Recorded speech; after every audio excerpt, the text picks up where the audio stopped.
नाही, मी वेगळा विदर्भाची भूमिका मांडत असताना आम्ही हा विषय हायकमांडशी चर्चा करू असंच बोललो आहे मी.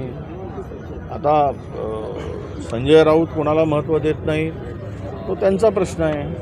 आम्ही तरी कुठे संजय राऊतांना महत्त्व देतो फार, आणि देण्याची गरज काय, तो त्यांच्या पक्षाचा विषय आहे, हा आमच्या पक्षाचा विषय आहे. संजय राऊत त्यांच्या पक्षाला महत्त्व देतील, ते आम्हाला कसे महत्त्व देतील संजय राऊत, आणि मी तरी का संजय राऊतांना महत्त्व देऊ. पण ही आघाडी असेल तर, आणि त्यावेळेस आमची चर्चा होतेच. तो आघाडीचा विषय आहे, एकत्र निवडणूक लढण्याचा विषय आहे, पण एकमेकाला महत्त्व देण्याचा विषय नाही. वैचारिक आहे, त्यांचा भूमिका वेगळी आहे, माझी भूमिका वेगळी आहे. मी वेगळ्या विदर्भाची भूमिका का मांडतो आहे त्याचं मागचं मी कारण सांगितलं आहे. त्यामुळे विदर्भाला मुख्यमंत्री म्हणाला म्हणजे आलबेला असं नाही. विदर्भावर आता कुठे बॅकलॉगमध्ये काय आहे विदर्भामध्ये, एकूण या मागण्यामध्ये विदर्भ कुठे आहे, 75,000 कोटीच्या मागण्यामध्ये. आणि म्हणून आणि एकीकडे समतोल विकासाच्या गोष्टी करायच्या आणि विदर्भाच्या वाट्याला काही मिळायचं नाही. एवढं एक प्रोजेक्ट आणलं, हे आणलं, ते आणलं, कधीतरी घोषणा करायची, डावसला जाऊन घोषणा केली, विदर्भात एवढी इन्व्हेस्टमेंट होईल अजिबात दिसत नाही. तेवढं MOU साईन केलं, पण प्रत्यक्षात काही होताना दिसत नाही. आजही पोरांचं स्थलांतर सुरू आहे, नोकरीसाठी भटकणं सुरू आहे विदर्भातील पोरांचं. युवक बाहेर जात आहेत, वाटेल ते काम मिळत आहेत, तेलंगणामध्ये जाऊन काम करत आहेत. दर वर्षाला या 3-4 जिल्ह्यातील केवळ मिरची तोडायसाठी जाणारा जो मजूर आहे तो या 3-4 जिल्ह्यामधून लाखभर मजूर आंध्रामध्ये जातो, तेलंगणामध्ये जातो. काय दिवे लावले आहेत 11 वर्षाच्या कारकिर्दीमध्ये. त्यामुळं त्यांना माहीत नाही आमच्या संजय भाऊ राऊतला की विदर्भाची काय व्यथा आहे. नाही, ते आम्ही विषय घेतो आहे. माझ्याकडे सगळी माहिती आत्ता उपलब्ध झालेली आहे.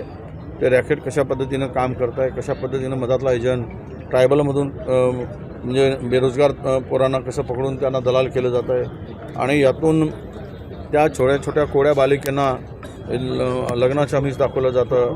मग ते मुलगा झाला तर ठेवतात, मुलगी झाली तर पुन्हा हाकलून देतात, आणि शोषणासाठी त्याचा वापर केला जातो. आणि त्याबरोबर कोड्या बालिकेंची विक्री हे एक मोठं रॅकेट. म्हणजे आदिवासीमध्ये इतक्या वर्षानंतर आता फार गोष्टी मोठ्या ते आम्ही असं म्हणतो की पुळ्या सोडल्यात. काय निघालं त्या पुढीमध्ये या सरकारच्या.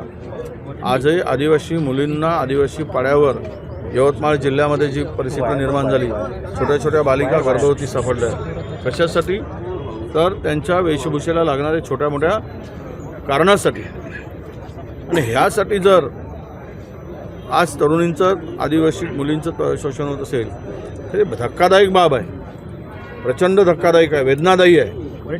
आणि सरकारला थोडी जरी या संदर्भात एवढी मोठी घटनेच्या संदर्भात माहिती असेल तर एक उच्चस्तरीय चौकशी करा, आणि लगेच कोण दलाल ते हुडकून काढा. काही दलालांना पकडलं गेलं त्यानंतर ते सुटतात जमानतीवर, कायद्यामध्ये दुरुस्ती करा. पण कोळ्या मुलिकांचा हा असला घाणेरडा जो व्यवहार चाललेला आहे त्यावर कडक उपाययोजना केली पाहिजे. वरच्या अधिकाऱ्यांचीच चुकी आहे, बरोबर आहे. उद्या जर हे उघडकीस आलं नसतं तर मग जमिनीचा मालक अधिकारी झाले असते ना. म्हणजे उघडकीस जर आले नसते प्रकरण, मुंडवा प्रकरण, तर मग जमिनीचे मालक उद्या ही जमीन ज्यांनी घेतली ती जमीन अधिकाऱ्यांच्याच नावाने करून दिली असती. त्यामुळे ते अधिकारीच दोषी आहेत. अरे राज्यामध्ये तर 2,56,000 महिला आणि तरुणी अत्यापायी गायब आहेत. हे सांगतात की आमचं शोधण्याचं आम्ही शोधून काढलेल्या किमान 80% सापडले आहेत, आम्ही शोधले आहेत. हे सगळे बोगस आकडेवारी देतात. कुठलीच मुली अजूनही त्या ठिकाणी मिळत नाही आहे. आणि हे रॅकेट आहे. या संदर्भात सरकारला काय देणं घेणं आहे. महाराष्ट्र लुटण्यात मजा आहे त्यांना, बाकीच्याची काय कुठल्या विषयाचं गांभीर्य आहे. हे असं असंवेदनशील सरकार आहे, ज्या सरकारच्या संवेदना मेल्या आहेत असं हे सरकार या राज्याच्या भोकांडीवर बसलेलं आहे. DNA टेस्ट करायलाच पाहिजेत. आणि गृह खातं काय झोपलं आहे का, काय करतं आहे गृह खातं. गृह खात्याची जबाबदारी नाही हे रॅकेट शोधून काढण्याची, त्यांच्याकडे स्वतंत्र यंत्रणा आहे. अशा प्रकारांच्यावर लक्ष केंद्रित करायसाठी राज्याने स्वतंत्र यंत्रणा राबवली पाहिजेत. इतक्या मोठ्या प्रमाणात माझ्या महाराष्ट्रामध्ये मुंबईमध्ये मुली गायब होत असतील आणि 2-4 भेटले की पण सांगतात पेपरला बातमी देऊन आम्ही शोधून काढला. आत्ताही मी काल परवा चिमूरमध्ये एका अल्पवयीन मुलगी गायब आहे. मी अजूनही ती शोध लागल्या जात नाही महिनाभरापासून. नाही करत काही कारवाई.